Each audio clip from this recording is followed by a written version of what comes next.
পুরনো ঢোল নতুন বাজনা।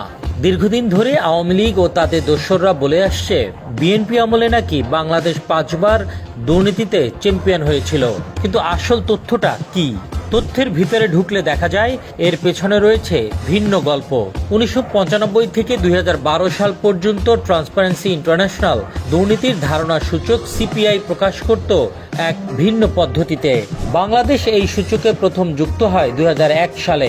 সে বছরের জুন মাসে ট্রান্সপারেন্সি ইন্টারন্যাশনাল বাংলাদেশকে ঘোষণা করে দুর্নীতিতে চ্যাম্পিয়ন দেশ হিসেবে।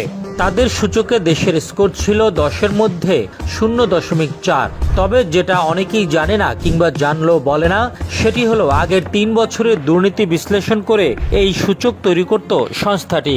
অর্থাৎ হাসিনার শাসনামলের ৩ বছরের দুর্নীতির কারণে ২০০১ সালে দুর্নীতিতে চ্যাম্পিয়ন হয় বাংলাদেশ। বিএনপি ক্ষমতায় আসার মাত্র ১০ মাসের ব্যবধানে বাংলাদেশের স্কোর ০.৪ থেকে বেড়ে হয় ১.২, অর্থাৎ দুর্নীতি কমতে শুরু করে। ২০০৩ সালে স্কোর ১.৩, ২০০৪-এ ১.৫, ২০০৫-এ ১.৭ এবং ২০০৬ সালে বেড়ে দাঁড়ায় ২.০। অর্থাৎ বিএনপি আমলে দুর্নীতি ধারাবাহিকভাবে হ্রাস পায় এবং বিএনপির সময়েই বাংলাদেশ দুর্নীতির চ্যাম্পিয়ন তকমা থেকে মুক্ত হয়ে তৃতীয় অবস্থানে উঠে আসে। তাহলে বাংলাদেশকে দুর্নীতির চূড়ায় তুলেছিল কারা? উত্তর একটাই, আওয়ামী লীগ। আর দুর্নীতি কমিয়েছিল বিএনপি সরকার। তবু এই তথ্য বেশিরভাগ গণমাধ্যমে আসেনি কখনো। প্রোপাগান্ডা ছড়িয়ে মানুষের মনে গেঁথে দেওয়া হয়েছে বিএনপি আমলেই দুর্নীতি ছিল চূড়ান্ত রূপে।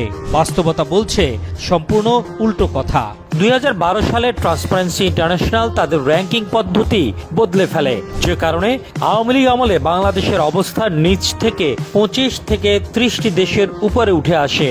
যদিও গত ১৫-১৬ বছরে ব্যাংক লুট হয়েছে, $২০০ বিলিয়ন পাচার হয়েছে, বিদেশে তৈরি হয়েছে বেগমপাড়া, পানামা পেপারসে এসেছে মন্ত্রীদের নাম, আর হাসিনার সরকারের সময় তৈরি হয়েছে বাঁশের রাস্তার ইতিহাস।